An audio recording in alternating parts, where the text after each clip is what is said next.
श्री स्वामी समर्थ. तर इथं माझी देवपूजा झाली होती. त्यानंतर इथं माझा नाश्ता पण झालेला होता. त्यानंतर किचन ओटा आवरायचा होता आणि भांडी पण घासायची होती, म्हणून मी इथं भांडी घासून घेत होती. तेव्हाच मध्ये मध्ये माझा मुलगा करत होता. त्यानंतर माझी इथे लादी पण पुसून झालेली होती आणि कुकर लावला होता मी. किचन ओटा आवरून भांडी पण झाली होती माझी आणि हे हॉल पण आवरला होता. हॉल आवरून झाल्यानंतर माझे कपडे पण झालेच होते ऑलरेडी.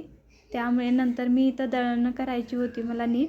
त्यानंतर माझ्या मुलगीनं मेथीची पराठ्याची फरमाईश केली, त्यामुळे मी इथं गहूचं पीठ, मेथी, हळद, मीठ, आलं लसूण पेस्ट आणि थोडंसं बेसन टाकलं आणि मी इथं मेथीचे पराठे करून दिले तिला स्कूलमध्ये. त्यानंतर तिला स्कूलमध्ये पाठवून देऊन आल्यानंतर माझी देवपूजा चालली होती. त्यानंतर बरोबर दुपारी 1 वाजला होता. त्यानंतर माझं असं दुपारचं काही जेवण होतं आणि त्यासाठी तुम्हाला माईंमुळेचं लोणचं हवं असेल तर ह्याची लिंक भेटून जाईल.